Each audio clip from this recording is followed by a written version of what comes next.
My dear brothers and sisters, I deem it a great honor to be here. I want you to know how much I appreciate and love BYU. As has been mentioned, when our daughter recently graduated from BYU, she became the fifth consecutive generation in our family to hold a degree from BYU, joining her mother and her father and her grandmother and her great-grandmother and her great-great-grandfather, who served for many years as president of this institution. So we love and appreciate this institution and hope you do as well.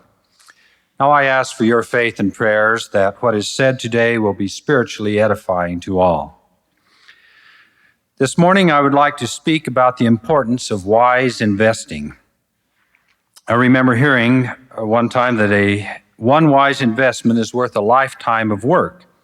In terms of dollar returns, I'm sure that could be proven true. Who hasn't heard of putting maybe $1,000 in IBM many years ago and coming out with $1 million value some years later? Or who hasn't had their financial salivary glands whetted by such thoughts or similar stories of getting into another Xerox on the ground floor? Well, why don't we do it? Well, we don't know, or we don't act, or more likely the company we choose goes bankrupt and we lose it all. I've often heard the joke, and I sometimes feel it's true, that if you want to make a lot of money in the stock market, just watch what I do and then do just the opposite, and you'll come out fine. Sometimes we don't listen to others or we don't trust them. I remember of a man once telling me to buy a certain stock, and I ignored him, and it tripled in the next few months. But then there's the other side. How many bought silver at $30 or $40 or $50, and now it's selling at $6? Or how many bought gold at $800, now $300? We all know of the uncertainties of the commodity market. And some say, well, there's always well-located real estate. It's sure to be a good investment. Yes, unless the zoning changes or taxes increase or the neighborhood shifts or growth stops or floods or wars come. I remember many years ago while attending this institution of hearing people say that Beirut, Lebanon was the best and safest place in the world to invest in real estate. How would you like to have some there today? Well, I'm sure you get the point that while there is a place for wise investment in terms of physical things, generally any investment of this nature is largely at the mercy of forces beyond our control. Maybe the death or defection of a key executive or salesman, the patenting of a new invention that replaces our company's product, the sudden increase in the price of oil, or the unexpected shift in the interest rates, or fraud or embezzlement of a trusted partner, or the precipitous rise or fall of the stock market. With this much uncertainty then in investing in physical things, why are we even talking about it? Well, obviously, I have not come here to visit with you about investing in physical things. I use that merely by way of contrast. You have a great business school and many experienced professors to teach you the correct principles of this type of investing. But along with the preparation they give you, they will always add, remember, there is a certain degree of risk in all investments, all physical investments, that is. What would you say then if I told you I know of some investments that have no risk whatsoever and pay handsome returns on a continuing basis? You would say, well, they can't be physical investments, and you would be right. I speak, of course, of investments of time, spiritual investments, investments in character, investments in obedience, investments in service, investments in kindness, and so forth. The Lord has told us plainly, lay not up for yourselves treasures upon earth, where moth and rust doth corrupt, and where thieves break through and steal. But lay up for yourselves treasures in heaven, where neither moth nor rust doth corrupt, and where thieves do not break through nor steal. We live in a day of great uncertainty as far as physical investments go, but I am still convinced that that uncertainty will continue to increase in the future. Remember the statement in the Book of Mormon that says, quote, "And behold, the time cometh that he curseth your riches, and they become slippery, that ye cannot hold them." I remember when I attended business school at BYU many years ago, one of my professors gave 3 rules he felt were valid for good investing. First, he said, you should invest in things that you know something about or have had experience in, so you can tell if the promises or prospects are reasonable or way out of line. Second, you should invest in things close to home where you can see them. And third, you should invest with people you personally know and with whom you have had experience and who you can trust. Now, I'm not sure if all of these rules still apply today, but they have been good guides in my life, and they particularly apply perfectly to the investments of time, of spiritual investments that I'm talking about. We certainly are dealing with things we know about and with people we can trust. Now, naturally, you will want to do well in school, and you'll want to very carefully make the most prudent physical investments possible. But with the prospects of increasing uncertainty in this field of investments, the stark contrast of the absolute certainty of spiritual investments of our time comes into even more clear focus.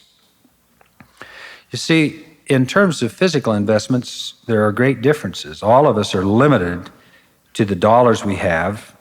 Some, of course, have much more, but to some degree or another, everyone is limited. On the other hand, we all have an equal amount of time. 24 hours each day is allotted to every person. How we invest that time is up to us and is of utmost importance to our happiness, now and forever. Let me give two specific examples. First, investing in service, and second, investing in kindness. To do this, I will use two separate missionary experiences. It seems that we always fall back on our missionary experiences, for they are much in this line of spiritual things. Come with me for a moment then to a small island called Lifuka in the South Pacific. Time is 1956. I was serving as a young missionary in Tonga and had recently been appointed a district president of the Hapai district with headquarters in Pangai on this island of Lifuka. The district covered 17 separate islands. As our only means of transportation was by sailboat, I needed some experienced, seaworthy counselors. And as always, the Lord provided, and two fine local men were chosen. I'll mention just one at this point. His name was Brother Vea. He had a beautifully kept thatched home and a lovely clean yard and a beautiful family. He had a nice garden to provide food for him and his family. And in addition, he grew a lot of peanuts. To earn money, he was a peanut vendor. And most evenings, one could see him out with his cart selling peanuts and a few other items that his wife had made.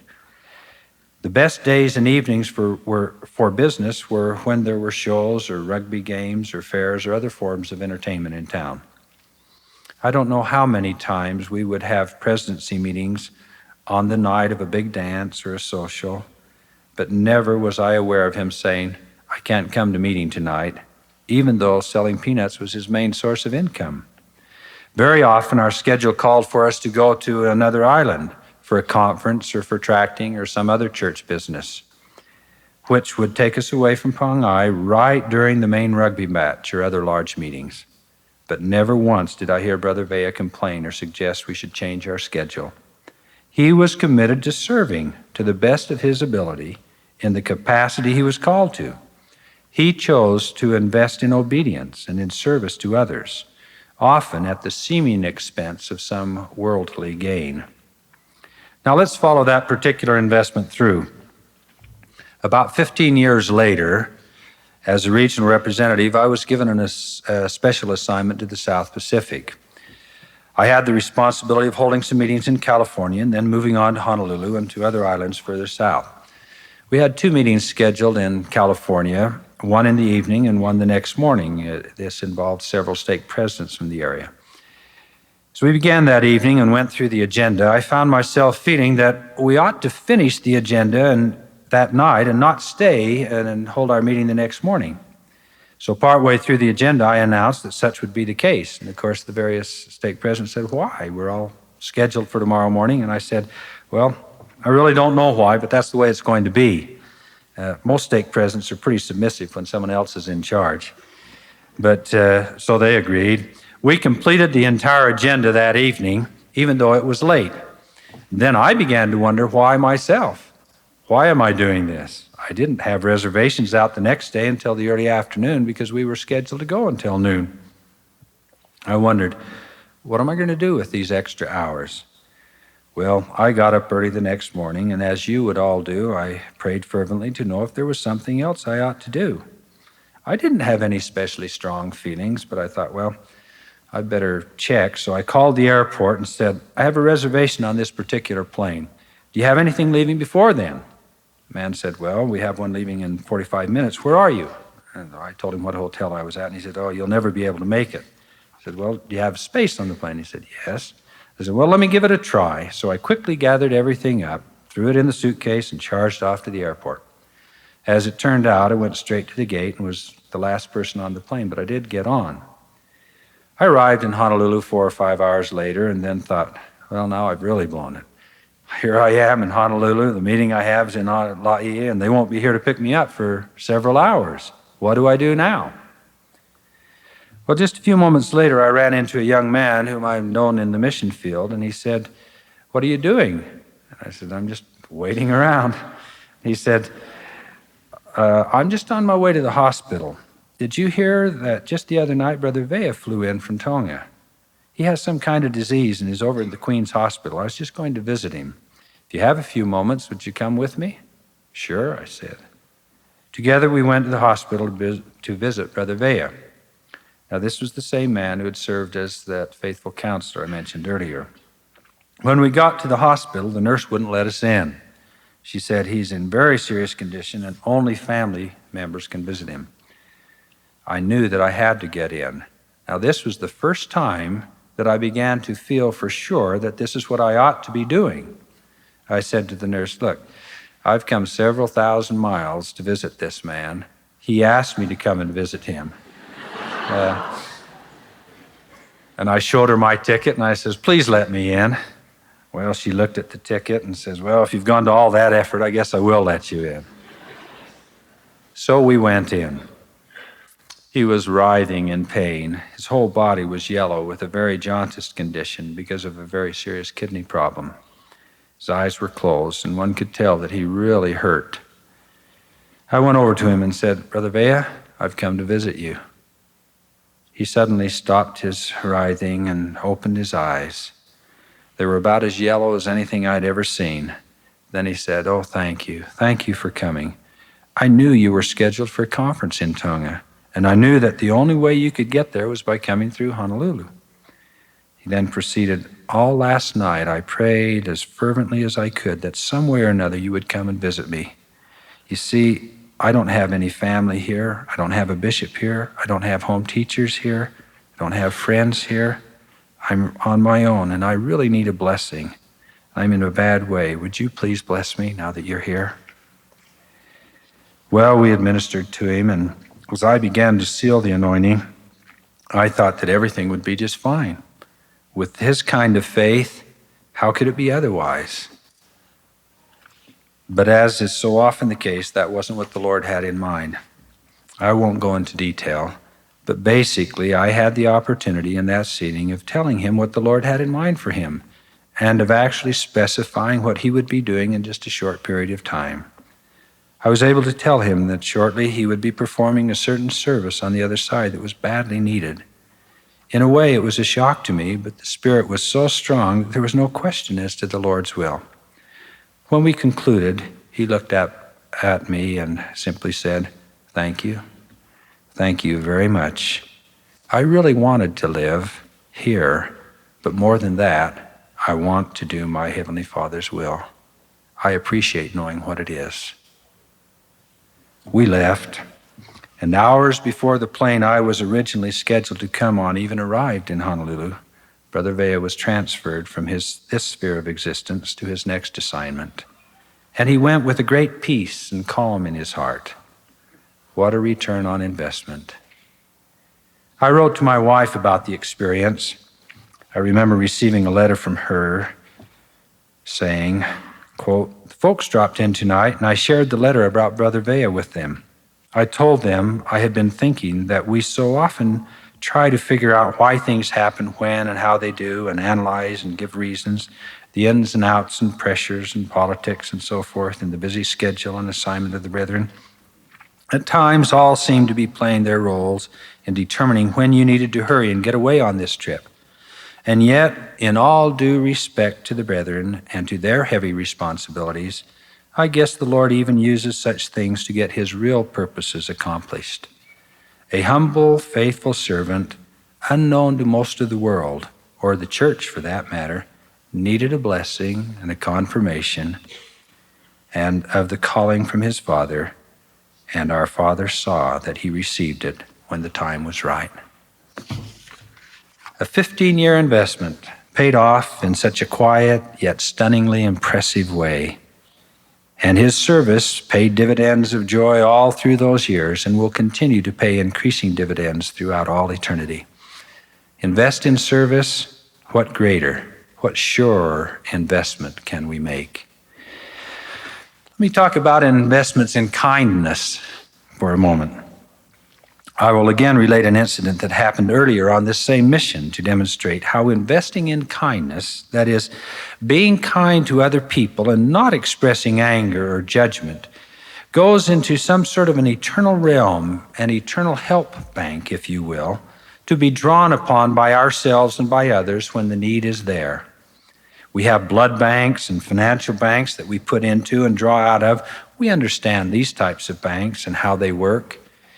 I would suggest that just by being kind to other people and by eliminating anger, we move that kindness into a bank, a kindness bank, which is available to help and to save us and other people. Now, the story. My first assignment as a missionary was with a native companion to a very small island of about 700 people. We were extremely frustrated in tracting as no one seemed to want us to let us in. And I didn't yet have the language well, as we had no MTC at that time. Some people would invite us to eat something with them, but they would say, "We'll let you eat something as long as you don't talk about your church or talk religion." We were grateful for the food and for their hospitality, and we would often ask if we could say a blessing. Well, we'd always ask, and they'd usually say yes. Sometimes we'd pray for 10 or 15 minutes to get a few points of doctrine in. But mostly they were very kind, but very strong in their own churches and simply did not want to visit with us about our church. One particular village seemed very, very anti-Mormon to us.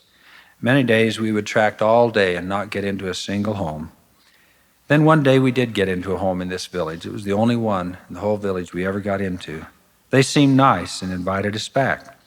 Well, I guess the ministers and other people were upset with that family and upset with us. But we went back and back. When we gave them the fourth discussion, they had lots of questions. And it was quite late at night before we got through. The family said, "We'd like to have you stay here tonight." "Thank you, but we must go home," we replied. And we lived about 2 miles away through a section of jungle or bush that went from their house to our house. Their house was right on the edge on one side, and our house was on the edge on the other. There was a small trail through the bush that we usually took on our way home. They persisted and said, "We really would like to have you stay here tonight." We said, "No, we shouldn't. We should go home." They appealed to us 2 or 3 times, and I began to sense that maybe something was a little wrong, but nothing was definite, so we didn't think much about it and just left. We'd only gone about 100 feet from the door to where the bush started when all of a sudden from behind the trees emerged a group of 8 or 10 real tough young Tongans. They were drunk. These were young men. They had clubs and stones and broken bottles and so forth. They formed a sort of semicircle and started to tighten that circle and move in closer to us. We could see that we were in trouble, for they were obviously bent on hurting us. As they moved closer, my native companion, just like a mother hen, pushed me behind him and said, "Now here's what we'll do. I'm going to count to 3. When I say 3, I'm going to yell as loud as I can and charge right into the middle of them. As soon as I do, I want you to turn and run as fast as you can through the bush towards our home. It's dark, and they won't be able to know whether it's both of us or just me, because I'll come swinging my fists and yelling, and By the time they find out it's just me, you'll be halfway to Waipoa, and you'll be safe, and they won't come after you. I said, I can't do that, even though I wanted to. And he replied, look, I'm the senior companion. You do what I say. There are advantages to having senior companions. There's no sense in both of us getting hurt. Now remember, I'm in charge. And then he started. 1, 2. Fortunately, he didn't get to 3, and I didn't have to make that decision. For on the count of 2, there came a huge crash from behind us, and out of the bush from where the trail began came the man that everyone on the island was deadly fearful of. They feared him more than anyone else. He was the toughest of them all. My first impression was, oh, we've had it now, sealed off from behind and in front. But he walked right by us and stood in front of us and stopped. He was a little tipsy himself. He glared at those 8 or 10 young men and said, no one is going to touch the Mormon missionaries. They are under my protection. Anyone that touches them or even says anything bad about them will answer to me. I don't know if you've ever watched a cube of butter when it's put into a hot frying pan. It just melts away. Well, that's just what happened. That crowd just melted away. In no time at all, they filtered into the darkness as quietly as they had appeared from it. As we walked to our home with our protector, and finally realized we were safe, we asked him, why'd you do that? Why did you help us? Well, he explained, someone, and I assume it was one of the other ministers, although I didn't ever find out for sure, called us together and gave us some free home brew, and they're pretty good at making good home brew down there, and suggested that we take care of the Mormon missionaries and see that they didn't come back to town. I attended that meeting, he said, and when I heard the name Mormon, something started to stir deep within me. I got pretty soused, but I didn't go completely under. Something kept bothering me. He then unfolded the following story. I didn't know my real parents. I was reared by some relatives. I guess you would call me an orphan. When I was about 10, I went down to Vava'u. I was picked on a lot. It seemed that no one really wanted me. But when I got to Vava'u, I met 2 young men who were teaching school in English. They wore white shirts and ties. Everyone else kicked me around, but they didn't. They asked me if I would like to come to their school. I said, sure. They had a feeling of love and concern for me, something I hadn't felt much before in my life. After I'd gone to school for 2 or 3 weeks, they took me out in the ocean and baptized me, put me under the water and said, now you're a Mormon. I didn't really fully understand what that meant, but I felt good about it. I realized that I was a Mormon. Well, just shortly after that, I had to come back to this island. I got back here and had no further association with the church. There weren't any missionaries here at the time and no members that I was aware of. So over a period of years, I seemed to forget about it. But when the minister said last night, you are going to take care of the Mormon missionaries and see that they don't come back, something did come back to me. I'm a Mormon. Mormon missionaries aren't bad people. They're good people. They loved me. They helped me. They were kind to me. I wondered what to do, and then I thought, I'll just sit by the house and protect them. I'll help them like I was helped. And that is what he did. When it got to that critical point, he jumped out, and we didn't have any more problems with any of those people because they knew we were under his protection. Now I want to ask, what would have happened had those 2 missionaries 20 years earlier not been kind? I don't even know who they were. I don't know their names or anything about them other than that they showed love and kindness to a little orphan boy who was kicked around by others. I know that love and kindness they showed him went into this eternal kindness bank and came out later, 20 years later, to help us and to save us from harm, and I suppose without too much stretch of the imagination, to save our lives. Who was the most grateful? My companion and I that we were not harmed? Or the young man that he had helped us? Or those several young men that they had not harmed us? Or the early day missionaries that they had been so kind to this young man. Who kept track of that act of kindness for all those years? Can you see the place of the investment in kindness?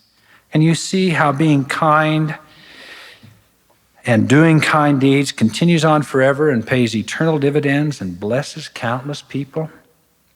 Oh, how we need to draw on this bank and how we need to put into it also for us and for countless others. No act of kindness is ever lost. It is always there and always available. Let us invest in kindness and in service. Now you might ask, well, sure, we want to, but there are so many things to do. How do we know what is the best, which particular act of kindness or service to use our time in? Well, obviously we'll want to invest in the general area of helping others as opposed to helping ourselves. We'll want to invest in kindness rather than anger. But what about specifics? How can we tell? We will want to follow the promptings of the Lord as opposed to the spirit of the world or the evil one. Now, you've all heard of the advertisement when such and such a company speaks, everyone listens. We need to adopt that. When the Lord speaks, when His Spirit speaks, we should listen. Let me just briefly run through a list that was prepared, I believe, by the seminary people of ways we have of discerning that Spirit, when we can tell who to listen to. We can follow and see what spirit comes from the Lord and what spirit comes from the world. When you have the Spirit of the Lord, you will feel happy and calm, you'll feel full of light, your mind will be clear. On the other hand, when you don't have the Spirit of the Lord, you'll feel unhappy, depressed, confused, frustrated, feel heavy, full of darkness, and your mind will be muddled.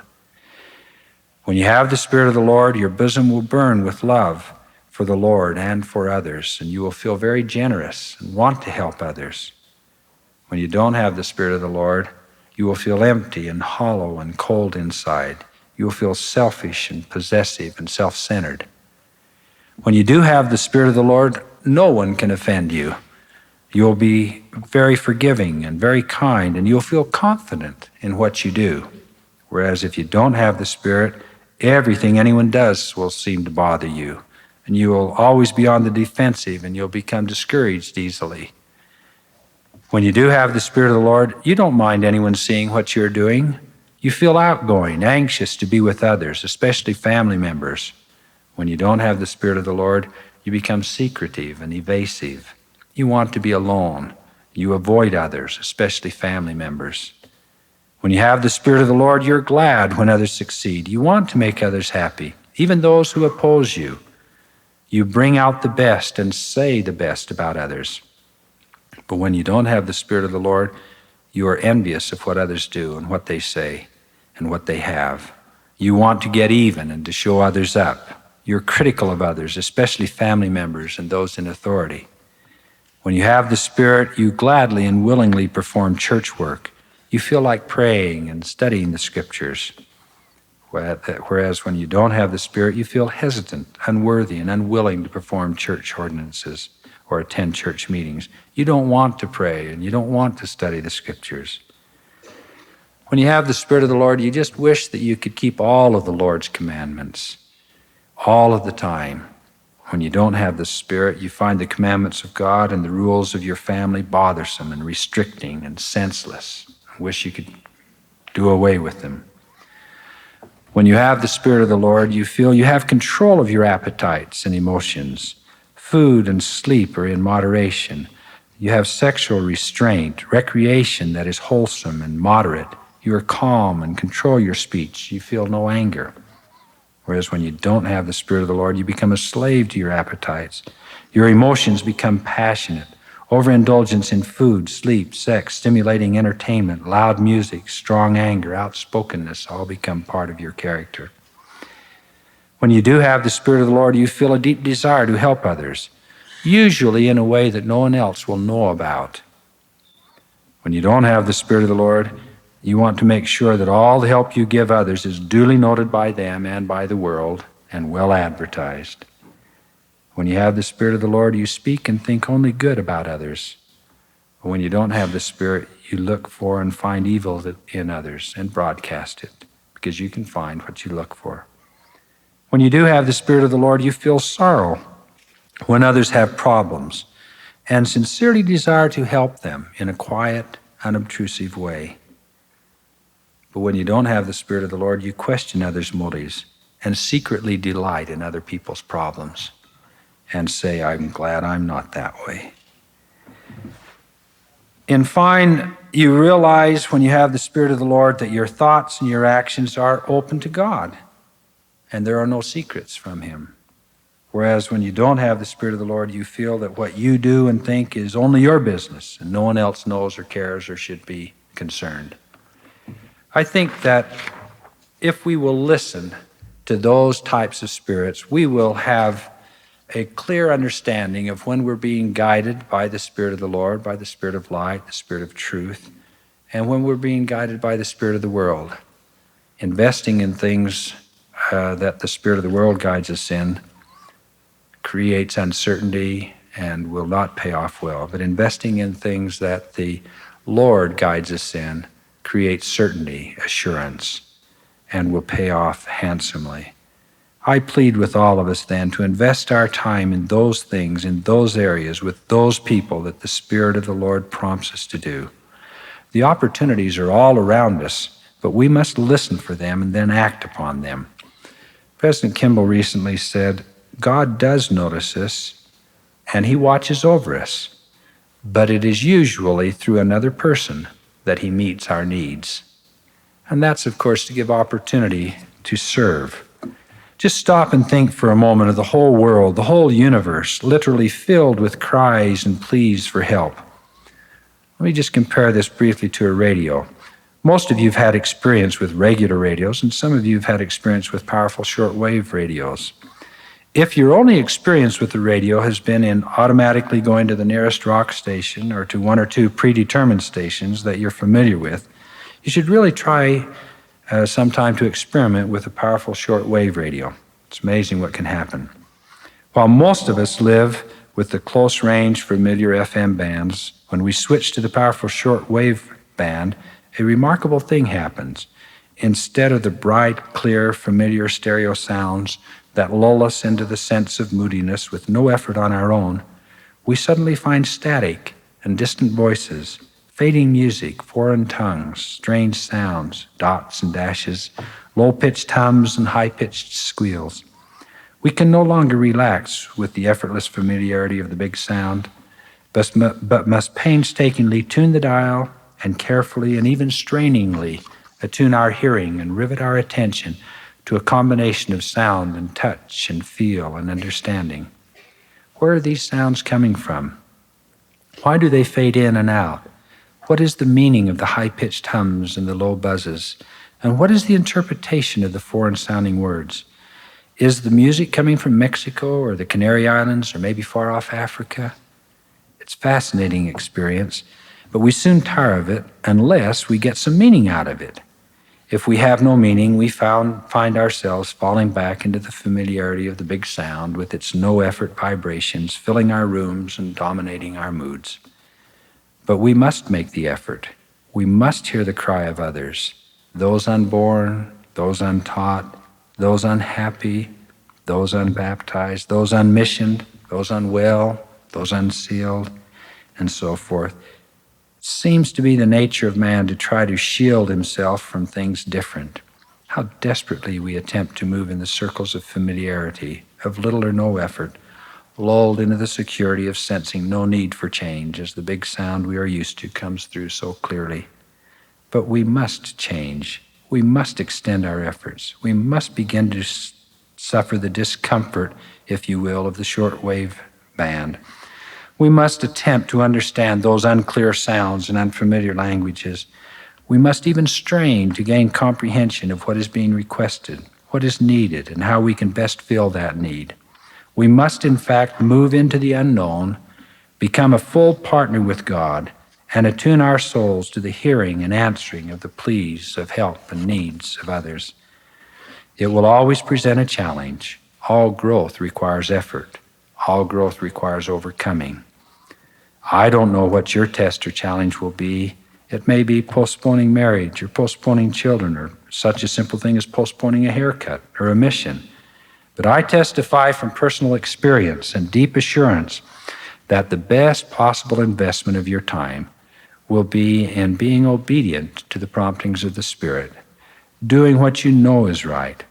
How it may have been more comfortable to stay in that hotel room in California, or it may have been less of a bother to not have taken in that little orphan boy by those 2 early-day missionaries, just like it may be more trouble to rear additional children or to do without certain niceties, or it may be less interesting to go to a presidency meeting than to a movie. But I again testify that in all situations and at all times, the best investment we can make will be to do what we know is right and to follow the promptings of the Spirit as guided. My brothers and sisters, let's make wise investments. Let's serve willingly. Let's forgive readily. Let's be kind consistently. God will help us. We can eliminate anger from our lives. We can substitute love. We can develop love and kindness in our hearts. God wants us to be this way. I testify to you that our Father in heaven lives and loves with all of his heart. Jesus loves us with all of his heart. They are kind to us. They live and are available to help us. They are the greatest investment counselors anywhere, and the price is right. God lives, Jesus lives, and is the head of this church. Joseph Smith is a prophet of God. The Book of Mormon, with its priceless teachings, is true. Spencer W. Kimball is the Lord's living prophet today. To this I testify in the name of Jesus Christ. Amen.